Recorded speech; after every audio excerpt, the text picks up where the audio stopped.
Hey freaks, it's JJ.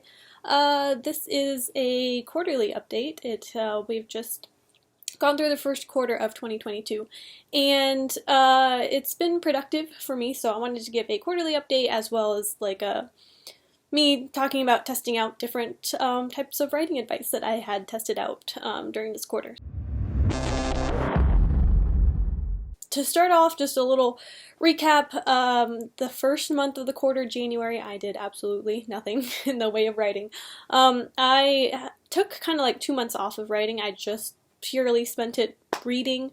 And, I was kind of just a little bit fatigued, I guess, from, I don't know, spending so much time all of last year really just hammering down and doing a lot of writing and revision, that I kind of needed a little bit of a break. And like during Christmas and stuff, felt like the right time. So January, I did absolutely no writing of the sort, no reading of my manuscript, nothing. I just read a bunch of books, did a lot of research on some cool topics that I'm probably hopefully going to write on sometime in the future. So that's what I did January. February, I got back to revision. So I cracked down and got through a lot of revision. I think I did draft 5, 6, and 7, or started draft 7 in February.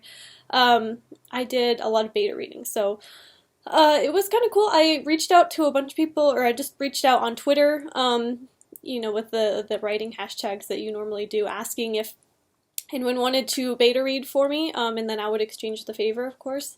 And so yeah, I got 3 or 4 people from Twitter that were interested in beta reading with me. So I met a lot of cool people. I met someone now that we're just, I don't know, we click a lot, and I feel like it's, she seems kind of like a mentor to me, so that's kind of cool.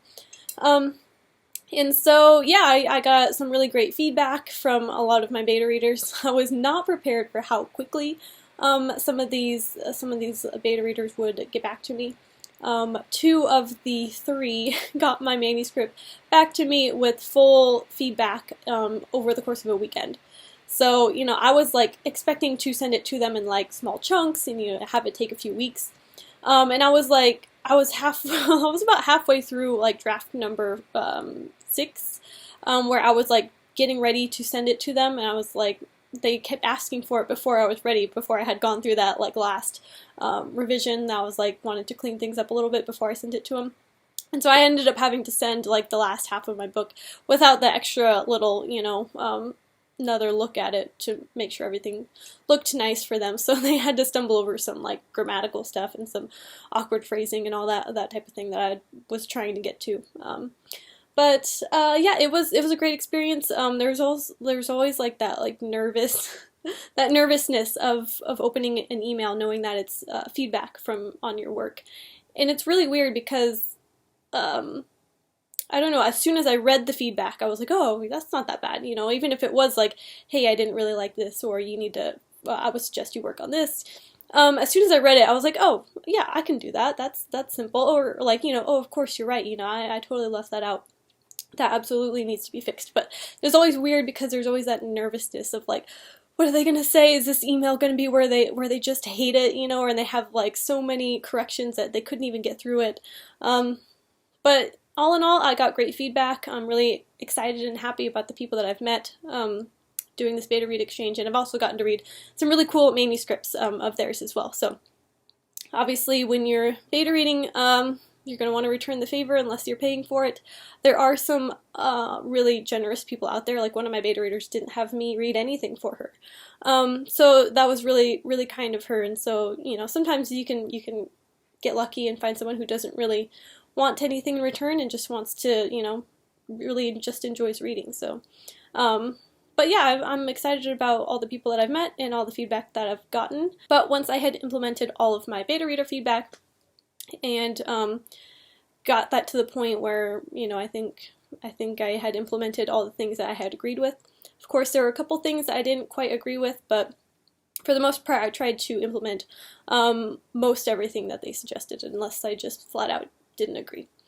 And then I was really excited to do what I call my red ink edit, which has been suggested in, I don't know, from multiple people or other published authors that I've listened to their YouTube channel or their podcasts or read books on writing. They always suggest that you print out your manuscript and read it in paper, because paper is going to read different than on a screen, which I totally agree. Like, I'm a big reader when it comes to like having the physical form in my hands. I feel like that's such a different experience versus reading something on a screen, because to me I associate words on a screen to be like work, you know, that's something I'm going to be looking at for, you know, grammatical things or, you know, feedback on a manuscript or my own writing, things I can fix, things that need work, things like that.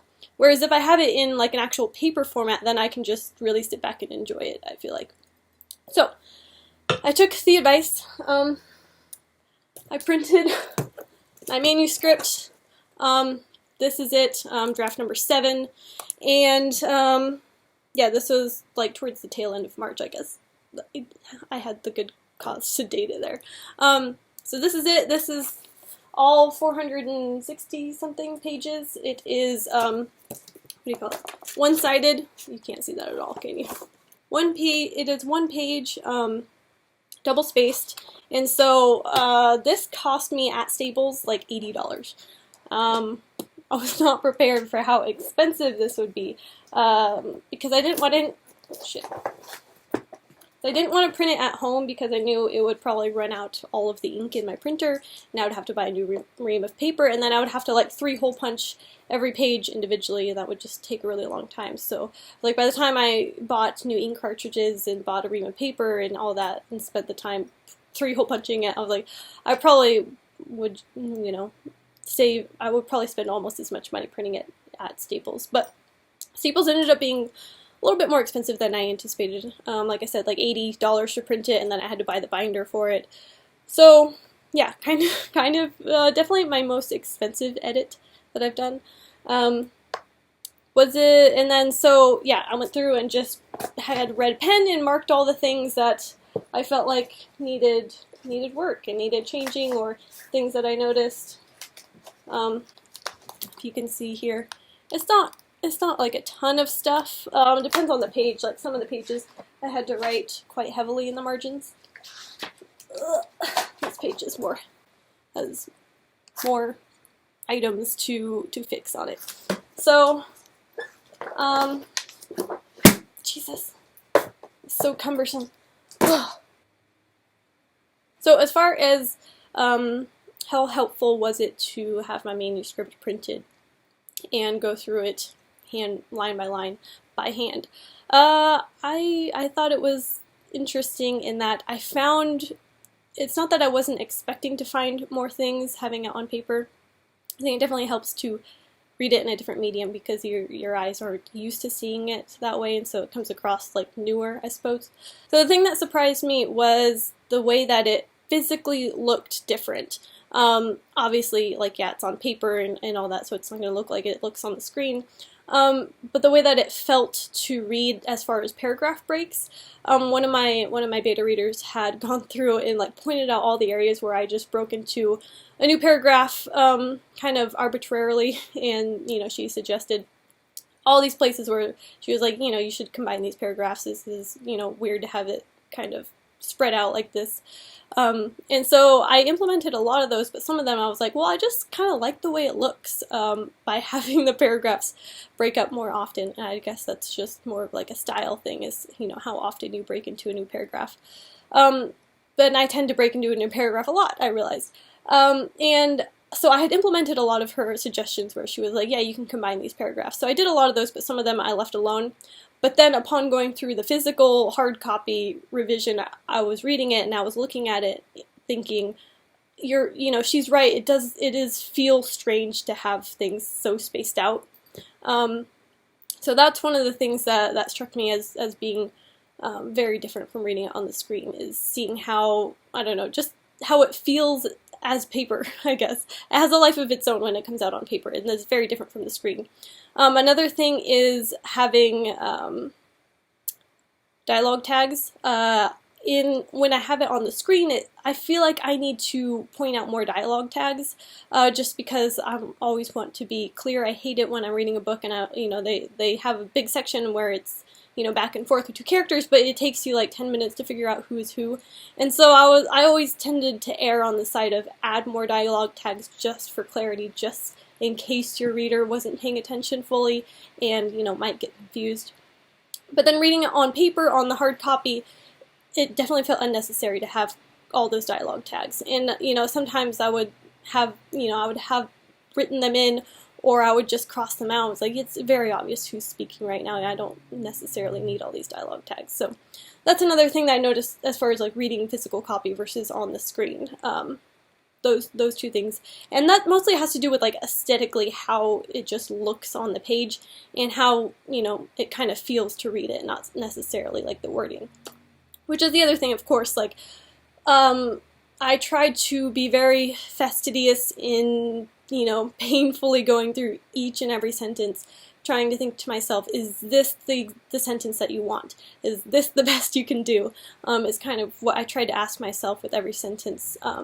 But of course, that gets very tedious, and that gets very exhausting to do for an entire 115,000 word book. So towards the end, I kind of did find myself perhaps just burning out on asking myself that question every single sentence. And I think also it's not always quite as necessary to ask yourself, is this the most beautiful way I can put this, when you're in the middle of like an action sequence. And so I was kind of, my story tends to get more action packed towards the end, and so I don't feel like having to have those beautiful, eloquent sentences matters as much when it's full of action, because readers are, at least I do, I just kind of skip over all the beautiful things, and sometimes I don't even recognize them because I'm just in the midst of the action. I just want to see what happens next. I do feel like the red pen edit was really helpful, but I think an indication that I was really ready to be done with this project is just getting too far into like the nitty-gritty of the sentences and just tweaking things for the sake of tweaking things.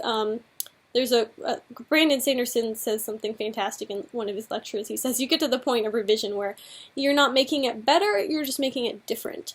So yeah, I tried to kind of hold that in my mind at the same time, and I definitely found myself kind of just tweaking things because it felt like I was making it better, but at the same time I kind of had the sense that like you're not making it better, you're just making it slightly different. So yeah, kind of I started off very like I think there's a lot of red in my first few chapters where I'm just like rethinking every word, every phrase. And that was kind of the other weird thing that I experienced during this draft. So this was draft 7, like the printed draft is draft 7. Me going through it with my red pen and fixing it all is technically draft 8, because that's another me going through it again. And then I just had to implement those drafts on my computer, and then, becomes draft 8. So that's 8 times reading through my manuscript, and I was so tired of it by the end. I'm so tired of reading through my manuscript. And it was really weird how it happened, that towards the end of this revision I started to get doubtful, I guess. I had never really been, so far in my writing journey, I've never really had a lot of self-doubt. I've always known that, of course, I'm on a learning journey. I'm not going to be there yet. I'm not going to be any kind of best-selling author after just a couple years, of course. And I've always been really positive about that. But also I've always had confidence in my work. But going through this manuscript and just tearing everything apart, I started to get, I guess, self-conscious and a little bit worried that it just wasn't as good as I had thought it was at, during draft 1, 2, 3, 4, 5, 6. Draft 7 and 8 was rough for me. Yeah, I don't know, the self-doubt just really started to trickle in towards the end of this. And I think that's just because maybe, I had written this almost a year ago. Draft 1 was May is when I started it, May of 2021. So it's been almost a year since I wrote that first draft. And of course it's seen many revisions in between, but part of me is thinking that I can do better. And I didn't know if I wanted to do better on something that I had already spent so much time on and it would just be me rewriting the whole thing over again. If I wanted to make it, like better or something that I considered better in my mind. Or if I just wanted to make this manuscript the best that I can make it, and then my next book is going to be better. So, yeah, fatigue and self-doubt creeping in, and also I think a big part of that too is that I have these other story ideas going on in my head, and I'm starting to get very excited about them because I am going to start, drafting new stories soon. I actually started one this past week, so those other stories creeping at the back of my mind, and then me reading my manuscript and kind of doubting whether or not it was my best work, and knowing that I've learned a lot through this book, and that I can probably do a lot better now, is kind of, I don't know, saddening, I guess, because it still has a long way to go. My goal is to query this book, and I have already started drafting my query letter, and started researching agents a little bit, but I'm waiting till after I come back from this Utah conference before I start sending out those query letters, because I am going to do a submission packet critique while I'm there, which I'm really excited about. But yeah, I'm starting to just be a little bit at the end of my rope with this draft, and it is a very similar feeling that I had when I was finalizing the revisions for my first book. So yeah, similar feelings with this one, which I was not expecting at all. I was expecting to be stoked by the end that I was at this final draft, which now it is currently at its final-ish drafts. I still have one one beta reader just finishing up that I just have to get the last few comments from one of my beta readers, and probably just go through the manuscript one more time before I do any querying. But it's pretty much a final draft. It's pretty much in its final form, as good as I can personally get it without, paying an editor or a book coach or something like that. But yeah, my next book I'm excited to start. I have 2 projects in between, and that's going to be 2 different novellas that I'm working on currently. And I'm excited for those, but I am more excited about my next full-length novel, which is one that I'm going to be self-publishing, which is daunting because, again, there's that wondering, am I ready? So I don't want to spend all this time trying to publish something if it's just going to be something that I'm going to look back on and be like, yeah, that wasn't my best work, and end up pulling it. So yeah, it's kind of scary, but not, just thinking to myself, well, you just have to make this one really good, JJ, which is obviously easier said than done, of course. But I'm really excited about it. It's going to be something weird and niche and dark, and it's going to be adult. So this last one I wrote, Trials for the Haunted. It's a young adult fantasy. I guess I could give you the elevator pitch, I guess. I actually have it here, hold on. Okay, I'll read you guys the little tiny synopsis for this book, in case you're wondering. No one's wondering, I know, but I'm gonna tell you guys about it anyway. Let me know down in the comments if this sounds like anything you would ever want to read, or also please let me know if I'm wasting my time querying, because this is not something anyone would want to read. Basically, the premise is Sin, 19-year-old girl. She is haunted by the ghosts of her past lives, and she's been cursed all her life. And she lives in this Legionite village, kind of in the middle of nowhere in this snowy wasteland. And these Legionite people are very much like a brutal, warlike society that is very ensconced in their religion for these Legionite gods that they follow. But basically, the village is built around a portal that leads to Interterra, which is a world that is perpetually in nighttime, and it's also a realm filled with a bunch of monsters. So one day, when Sin's haunting curse strikes on the day she's finally supposed to earn her citizenship as a Legionite citizen, her failure to perform a human sacrifice leads to this devastating attack on her village. And so, with blood fresh on her hands, this attack was definitely her fault. She decides to redeem herself. She leaves for Interterra, the land beyond the portal, where she enters a series of trials in order to try and earn a cure for her curse, for her haunting that she's had to put up with all her life. So But when she's in the midst of the competition, she finds out it's a pretty brutal world that she's inhabited, and the trials are pretty ruthless. And so the fellow competitors resort to murder, and she comes to find out that someone in the competition is out to get her. So you know, trying to figure out who to trust in this trials competition is really important. So she has to, you know, uncover the mystery identity of her saboteur, as well as figuring out who to trust and who not to trust, you know, otherwise she might die in the trials. So that's the short, not so short synopsis of this book that I've spent the last year writing. It is, I would classify it as new adult, even though I know that's not really a thing in the traditional publishing industry, so I will be calling it young adult at the moment. And yeah, it's just a fun, non-European based fantasy. So yeah, that's it. Anyway, thanks for watching. If you guys want to support what I do here, then of course hit subscribe so you get notified when I put out further content. And also, if you want to join my tribe of fellow nerds, feel free to follow the link down in the description to my reader newsletter in my reading community. Basically, I send out newsletters every month about different subjects and some nerdy things along the way. So thanks for watching. Till next time.